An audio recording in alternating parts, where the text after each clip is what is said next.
Good morning. Good morning. Welcome to the Center for Spiritual Living right here in beautiful Fullerton, California. Thank you all for joining us today. My name is Tomoko Rosas and I'm a practitioner here at the center. Please join me in stating our purpose statement. We are a loving spiritual community, empowering all to live healthy and successful lives through practicing the principles of science of life. Okay, so before we get started, Valentine's Day is coming up this Saturday. Don't forget, happy Valentine's Day. Okay, be sure to sign up and attend our first Sunday workshop that's coming up next Sunday, and it is all about prosperity. Open Your Mind to Receive Prosperity Workshop, and that is based on Catherine Ponder's book by its same name.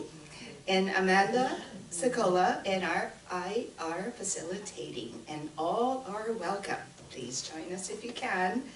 We're working on our spring newsletter. If you'd like to submit a story, the details are in the program.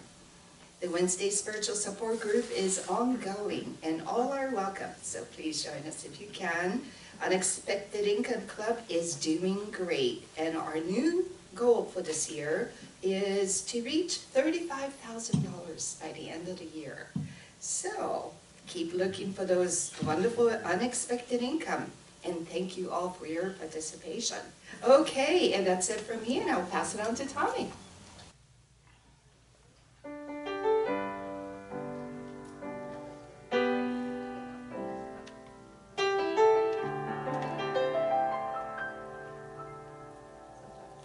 I need to be still, let God love me. I need to be still, let God love me. When this old world starts to push and shove me, I need to be still and let God love me.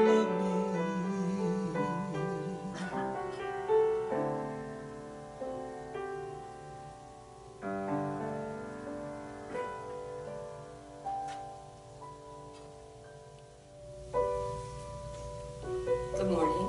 Good morning. Please join me in rejoicing in this beautiful, sunshiny, beautiful, warm day, knowing that there is one life. That life is God. And that life is my life now.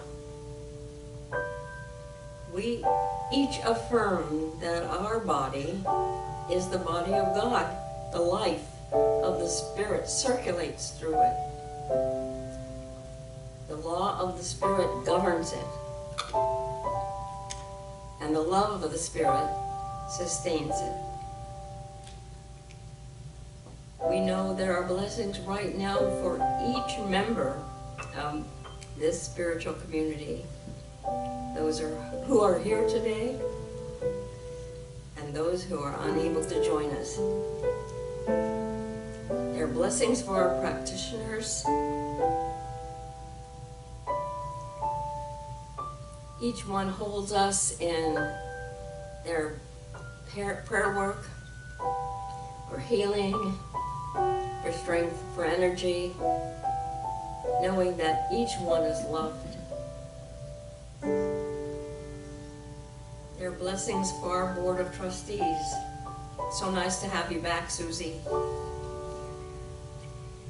There are blessings for the ushers and the greeters. Blessings for those who prepared our coffee fellowship that we'll be sharing later. There are blessings for our junior church teacher and the little ones who are learning our loving philosophy. There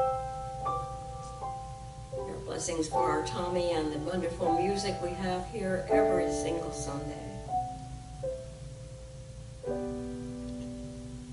Our special blessings for our dear minister, Reverend Dr. Bill Salisbury, as he brings us today's message. So in deep gratitude for all the talents and love shared here today, I release these words into that perfect law and just let them be. And so it is.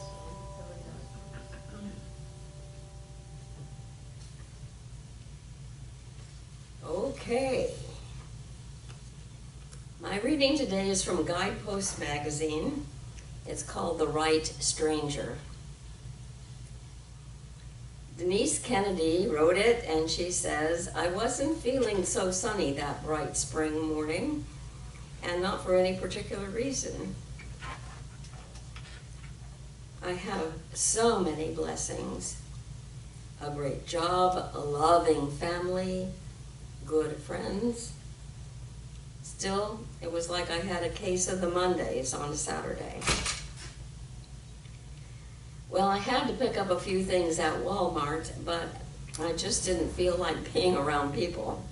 That was not good. Lord, let me get my shopping done quickly, I thought, as I pulled into the parking lot, and maybe you can just give me a better attitude. I grabbed a cart, sped over to the store skin care aisle for some face wash. I turned the corner and whoa, nearly bumped in my cart into a woman who was standing right in front of the shelf I needed. I'm sorry, I said. I'll move, she said, maneuvering out of the way. I nodded, grabbed the face wash, and kept cruising down the aisles. 10 minutes later in produce, I was reaching for some celery and looked up, and there that same woman was again. Hey there, she said, and smiled. She had warm brown eyes and such a kind manner that I found myself smiling back. Looks like we're on the same path today, she said. Well, I buzzed over to Housewares and threw a kitchen towel in my cart, and as I reached the end of the aisle, she turned into it. I laughed. Third time's a charm, I said. Right, this is too funny. Well, I finished shopping, checked out, pushed my cart to the crowded parking lot.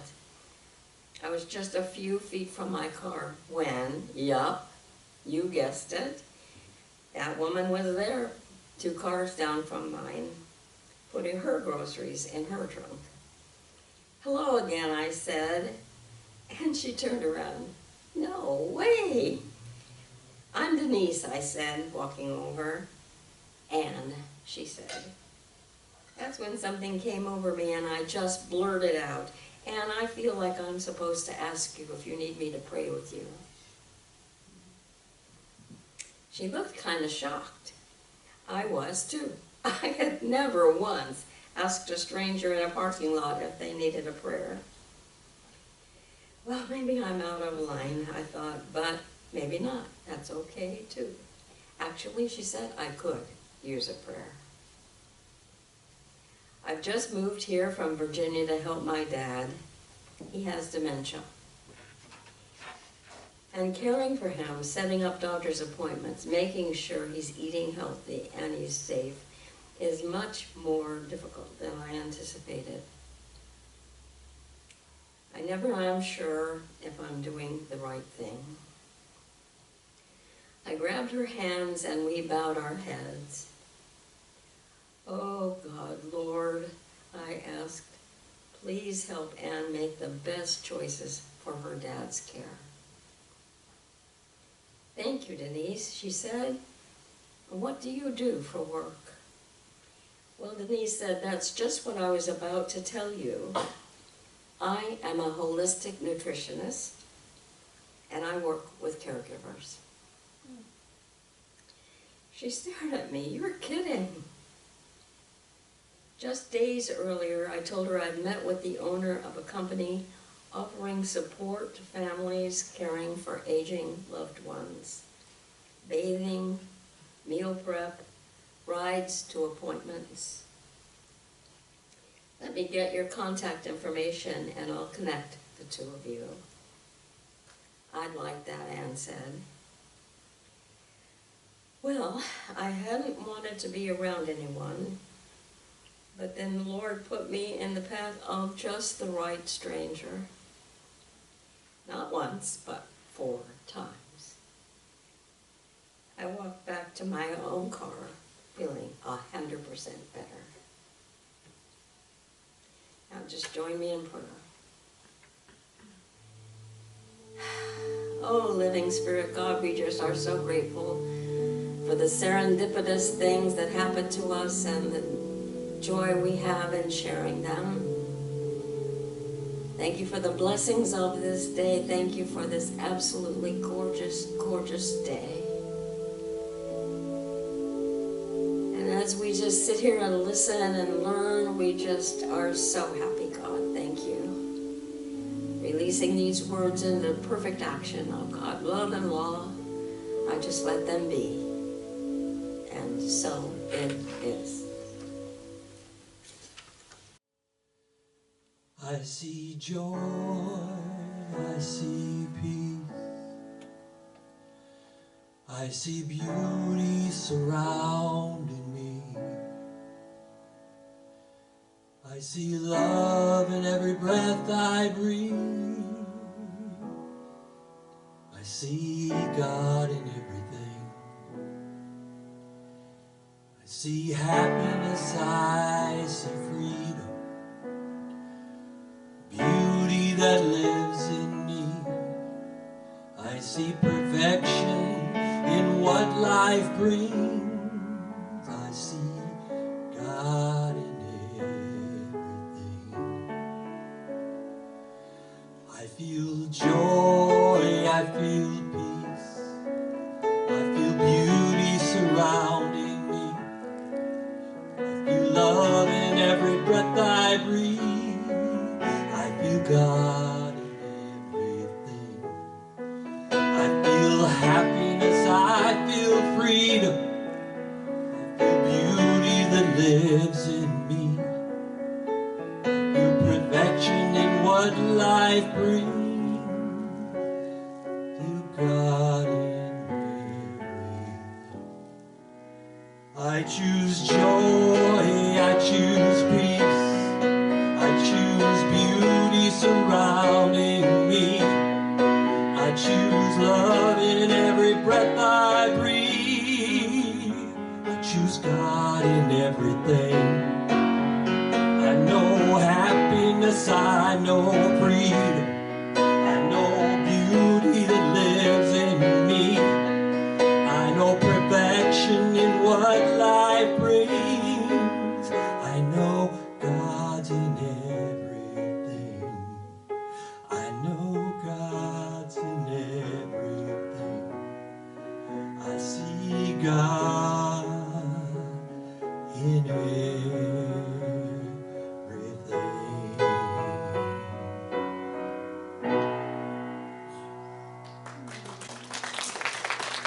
That's Tommy Cosentino reminding us that God is in everything, including right here, right now.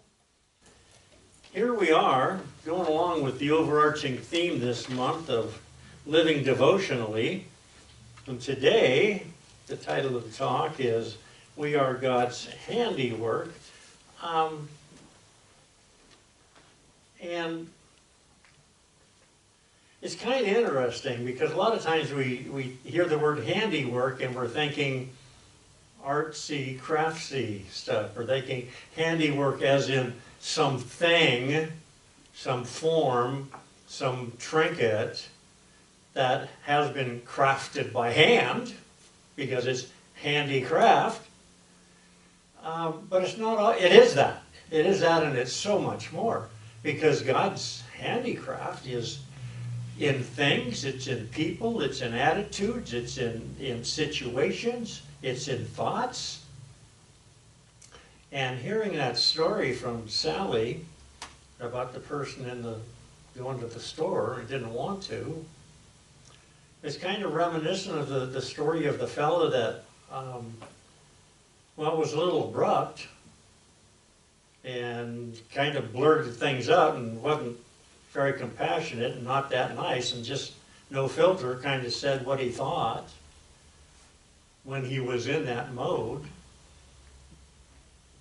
So they sent him to sensitivity training, of course. After, on the last day of the 6-week sensitivity course, he had to stop on the way home, get some groceries, so he did.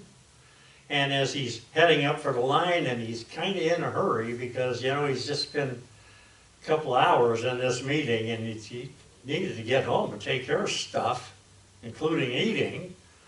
And he's a little bit, well, concerned about how his day is disappearing so quickly.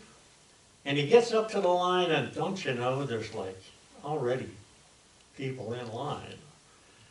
And in fact, there was even one gal in front of him that had just one item. And he's thinking, you know, she should be in the other line over there. I shouldn't have to wait for one more person here. And then he stops and he thinks, you know what? He says, I'm not following those things I learned at sensitivity training. I need to just slow down a little bit. And don't you know, the gal in front of the gal with the one item has a shopping cart, and it's got a little toddler in it, and she gets up to her turn, and she takes the little toddler out, she hands it to the cashier, and the cashier hugs the little toddler, hands him back, and they goo-goo, and they gaga, and he's thinking, are you kidding me? And this little conversation goes on for a couple of minutes, and then he thinks, well, I'm just gonna have to say something when I get up there. But by the time he got up there, he thought, no, I need to readdress this. I need to realign my thinking. And he says to her, instead of what he was going to say, he said, it was kind of a cute little guy, wasn't it? She says, oh, you think so? Oh, that's so nice. She says, that's my son. She said, that's my mother. He said, you know, my husband was killed in Afghanistan last year. And I had to move in with my mother and take a job so I could support us. So she tries to bring him by it once a day, every day for me to see him. That is God's handiwork on so many different levels.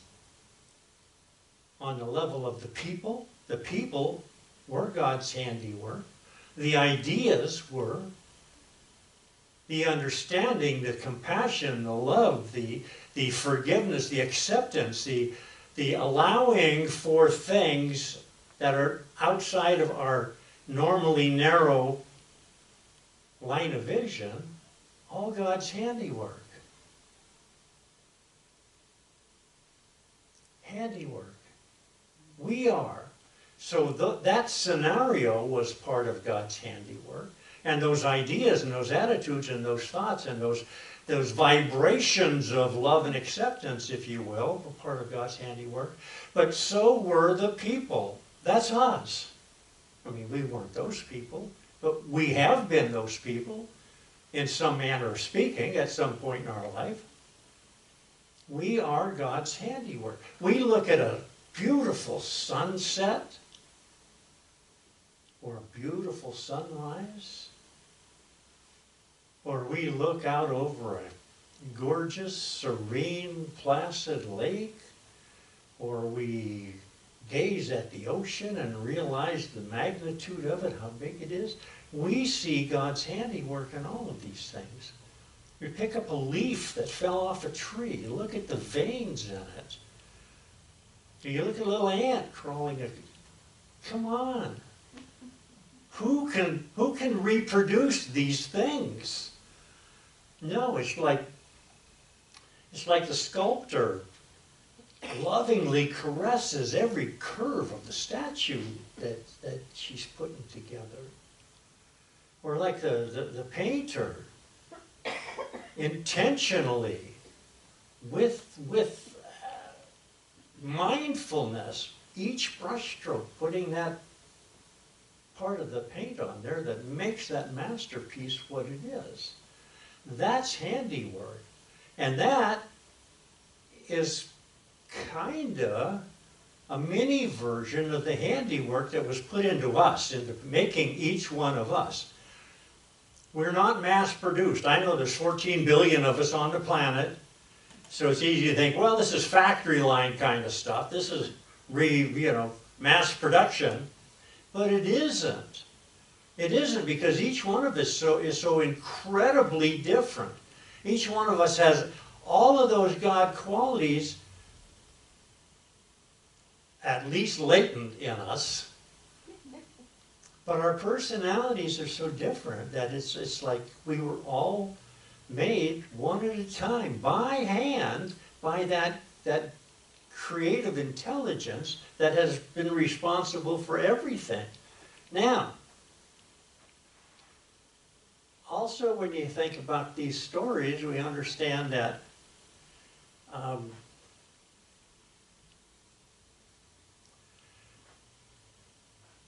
we are not always in that mode of understanding that we are the handicraft forms of God, and we are made in the image and likeness thereof, and we are, in fact, the very love and compassion and understanding that is God. We are all packaged in that regard. Sometimes we lose sight of that because we got this humanist thing going on. Trapped. If we could just do without that. No, wait a minute. We can't do without that, because that's what we are. We are put here to be that and to express as God through our human vessels. Well, James Dillett Freeman, the poet laureate of Unity, wrote this poem called The Aim. The runner who has always won and never staggered to defeat has only half learned how to run. His victory is incomplete who never knew the dust and shame of failure straining in the dark. He only had too low an aim who has not ever missed the mark. Don't we say to ourselves, oh, I hope I don't miss the mark. I want to ace this. I want this to be perfect. And we do. But the fact is, if everything we ever do falls into that category, we've aimed too low. We've aimed at somewhere under that level of being God's handiwork that we should be expressing all the time and living in. Even though we have those human moments, we have to remember that God intricately designed every facet of us. Every facet of us.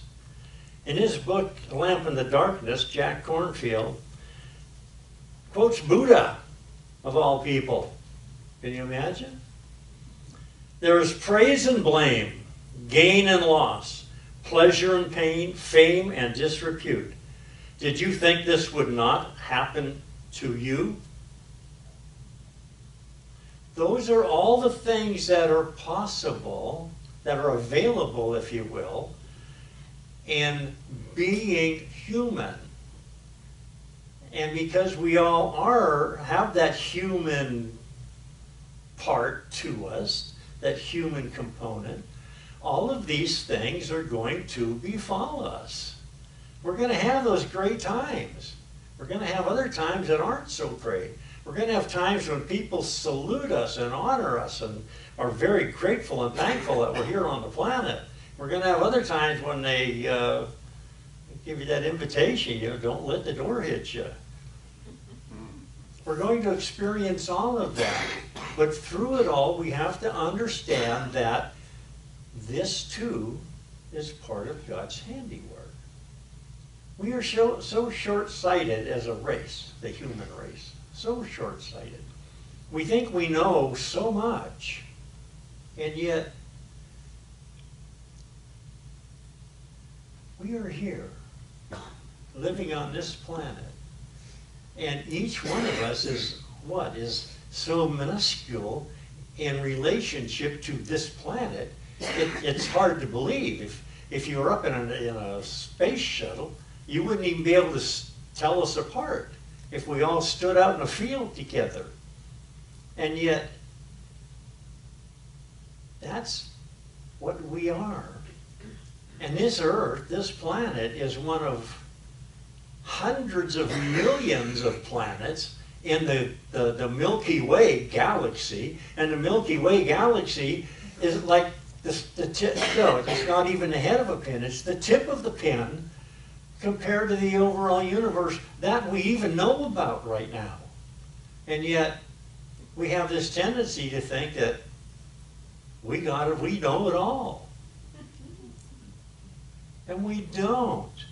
But what we do know is if we sometimes just let slide the importance of the things that we know or think we know, because remember,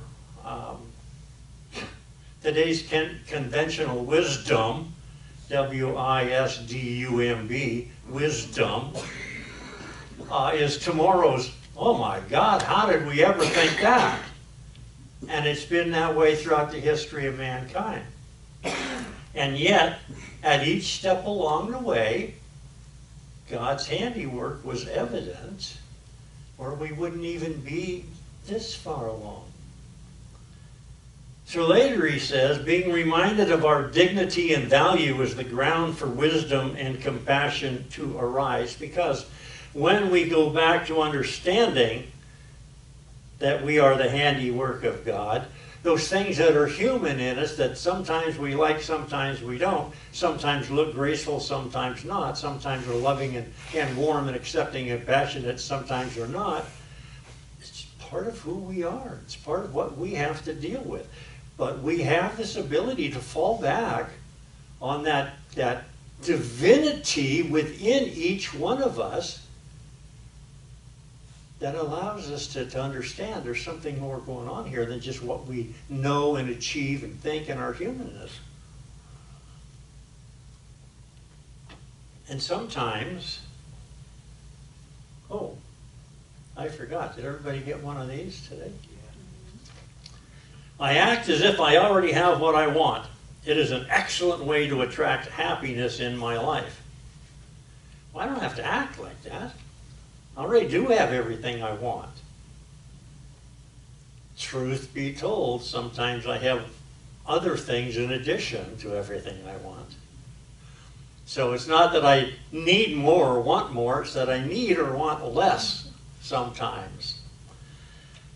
And sometimes, in addition to being sculpted, if you will, individually by hand, by a master craftsman, craftsperson, should I say, we're also designed spiritually in the same fashion. And we're designed spiritually to achieve things that still we don't even know. Just like we don't know so much about the universe, the forms, the physical, we don't know that much about spirituality either. Oh, there's a whole bunch of different theories on it, including our own. But you know, like Plato said so many years ago, choose one. They're all just likely stories. So whatever one floats your boat, that's the one to go with. But whatever we do, let's don't play small. Let's understand that the main thread running through every religion, philosophy, spirituality that has ever been has to do with the fact that we have been created by a grand creator, by a consciousness, by an intelligence, by a God, if you will, with power that we can't even wrap our heads around. And yet in this teaching we understand that that power is available to us too. And I want to ask, are we using that power? Do we fall back on that power? When something untoward raises its less than beautiful head,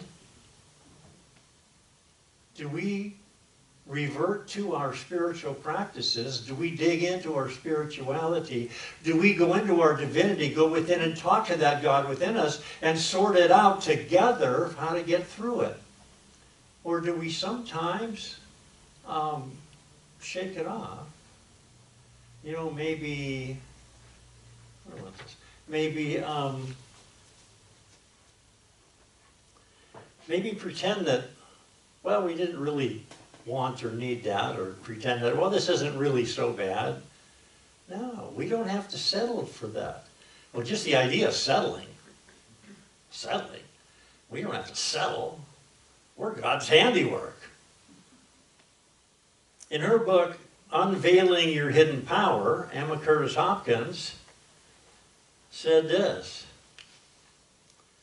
if I was asked what was the quickest way for a practitioner of this science, her science, which is very closely related to science of mind, to get the healing power going, I would probably say, praise everything and everyone in your mind,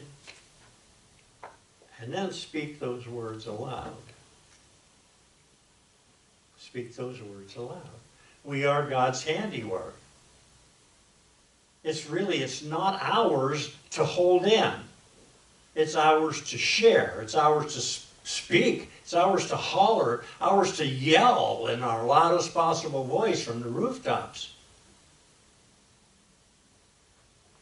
Marianne Williamson, some years ago, in her book, Return to Love, wrote this poem. I couldn't find my book. I had to go on the web and get the poem. Our deepest fear. She said, our deepest fear is not that we are inadequate. Our deepest fear is that we are powerful beyond measure. We're not little, inconsequential, helpless beings. We have the power of God, the power of that consciousness that created this entire universe and everything in it, all the systems, everything that works together, all the intricacies of life itself. We're some part of that. And we have the very same power.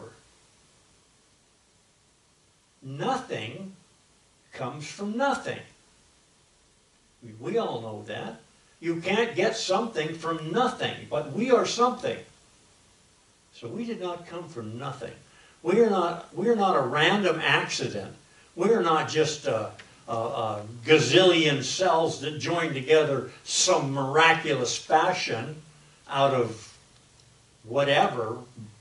We started a life here on this planet that probably didn't have life to begin with and had to have life brought to it. We have that power. We ask ourselves, who am I to be brilliant, gorgeous, talented, fabulous? Actually, who are you not to be? You are a child of God. Your playing small does not serve the world. There's nothing enlightened about shrinking so that other people won't feel insecure around you. And this is not just in some of us, of course, this is in everyone. This is in everybody. When we're shrinking, when we're playing small, come on, we know we are. We know we are, but we justify it until eventually we talk ourselves out of doing that and talk ourselves back into exhibiting that divinity that we are, that divinity that we have come to share, that godliness that we have come onto this planet to express as. And when we're not feeling that, when we're not recognizing that we are God's handiwork, then we feel a little bit disconnected. Don't we? We've all felt that disconnected. We feel misaligned. We feel like the flow is going, but we're kind of bobbing up and down. We're not going with it. And of course, life then feels like an uphill battle. Life is not an uphill battle. We have been given all the tools we need to smooth out everything that happens in this world, on this planet. We just have to remember whose handiwork we are. You know, in his book, he collected essays of Irvin Seal, the Dr. Irvin Seal, had a radio program, like 100 years ago, a long time ago.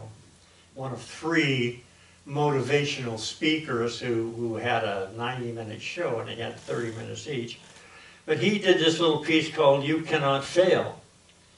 He says, you cannot fail if you know who you are. As a human being, you can fail. Well, I guess that's no surprise. That's not breaking news. But here he's spelling it out for us. In our humanness, we can fail. My God, look around. There have been gazillions of failures, including our own. But then he says, as a child of God, you are fated to succeed. The destiny of anything can only be the unfoldment of its own nature. You are life, and life is God. Remember, you can't get nothing from nothing. If an apple falls from an apple tree and rolls down and some withers and dries up and the seed goes into the ground and something sprouts right there in that place, it's going to be an apple tree. It's not going to be a dandelion. It's not going to be rutabagas. When a mama cow has a calf, it's going to grow up to be another cow. It's not going to be a zebra or a deer. What does that mean for us? It means we must have come from that consciousness, that creativeness, that creativity must have come from that, because that's the only thing we could come from. And we must have that within us. The apple seed has the entire tree within it. The acorn holds the entire oak tree. We hold the entire power of divinity within us. We hold the entire consciousness available to us of that Creator that put us here. Oh yeah. You are inextricably bound up in the plan and destiny of the universe. Your self opens out into a larger self, which is all. You can believe in God, for you are God in action. That's us. So, if we're God in action, how do we want that action to look? How do we want it to be? What do we want it to do? How do we want it to feel to the others populating this world around us? And we can make it feel anyway. We can do whatever we wish with it because we have that power. So, but back to the Buddha, there's all these things going on, good and bad, in every different direction. How are we supposed to reconcile that? I mean, how do we live with that?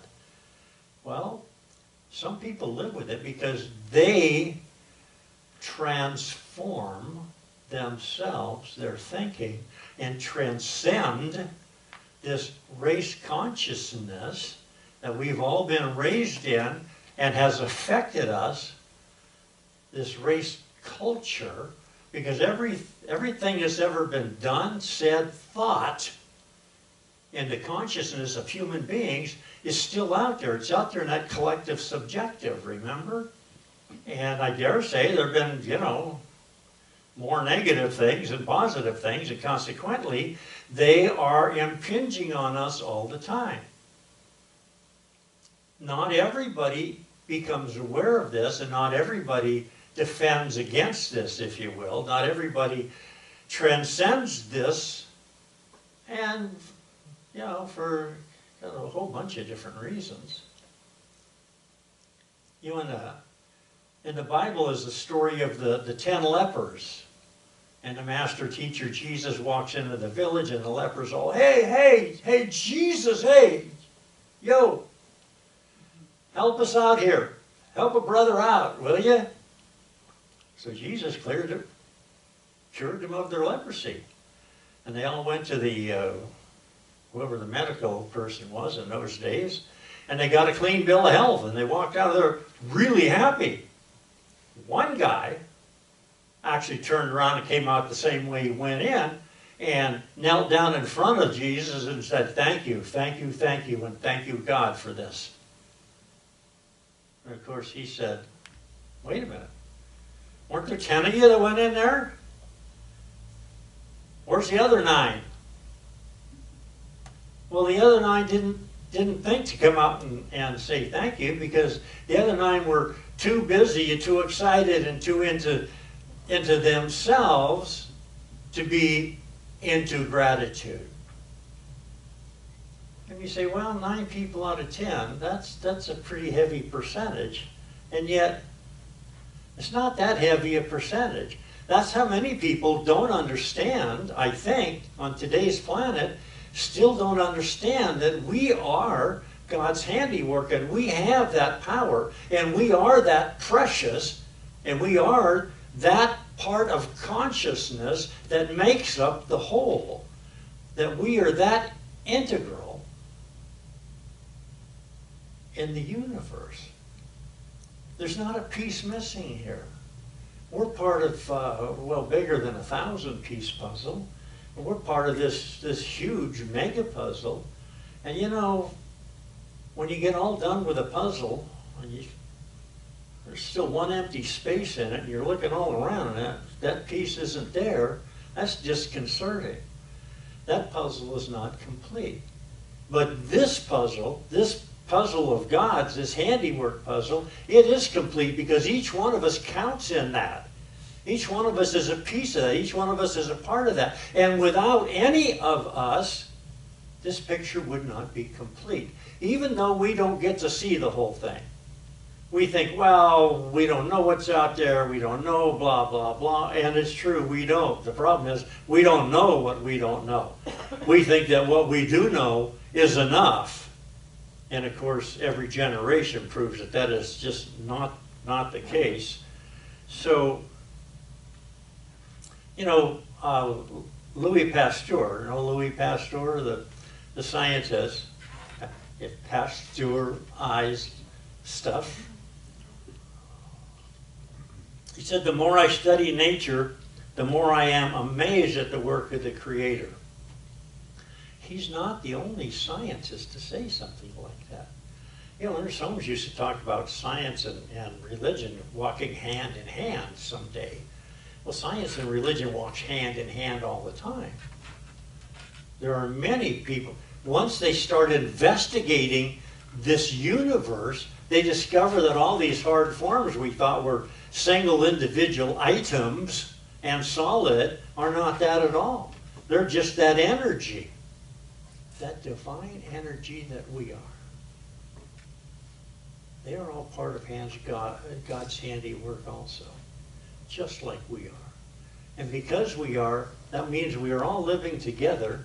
We are all interacting together. Because not just the universe itself, but into the tiniest creatures, the tiniest little insects, which we're above, I might add, but the tiniest little thing is that, oh, God has placed these extraordinary properties, these powers, these possibilities, and they're ours if we just remember that that's where we come from. That's how we're crafted. Intentionally, on purpose, one at a time, by the finest craftsman, craftsperson ever. So just knowing that, let's just take this minute and know that when things are not going right for us, it's not that the universe is against us. It's just simply a question of misalignment. We have allowed ourselves to become somehow unaligned with that flow, that consciousness, that givingness, that life sustainability that God is. We have somehow gotten out of our divine place mentally, because we can never get out of our divine place in our soul. Our soul is always exactly and always in that inviolable place, that spirit overarching of which we are all some part. So knowing that, that can be adjusted, amended, that can be corrected by simply going back within and having that conversation with that divine consciousness and saying, gee, God, something's going on here. I've missed the mark. I'm not who I am. I'm not being who I am. I'm being something else. And something else other than who I am is always going to be less than.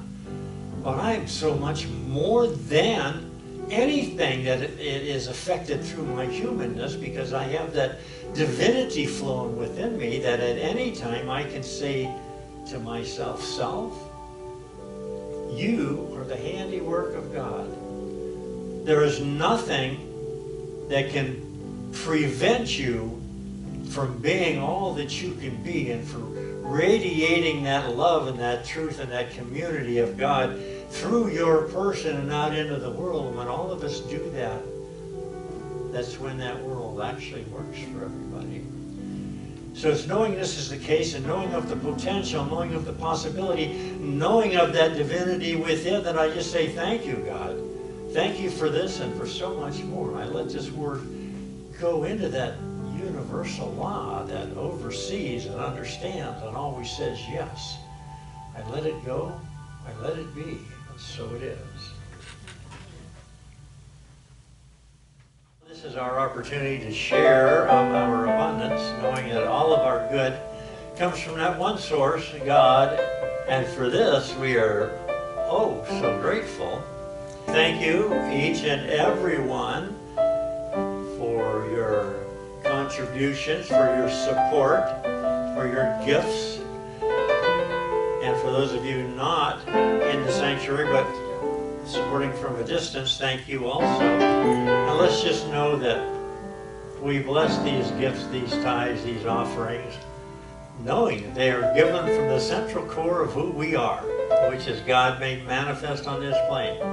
We send them forth to do their great work in this world with no strings and no conditions. So it is.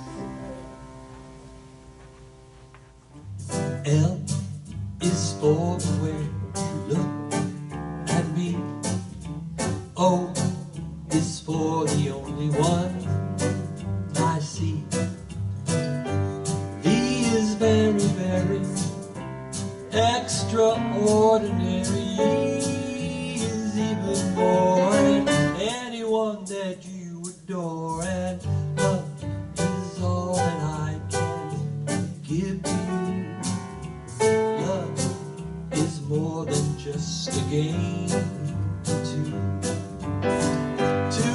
in love can make it. Take my heart, please don't break it. Love was made for me and you.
never sang.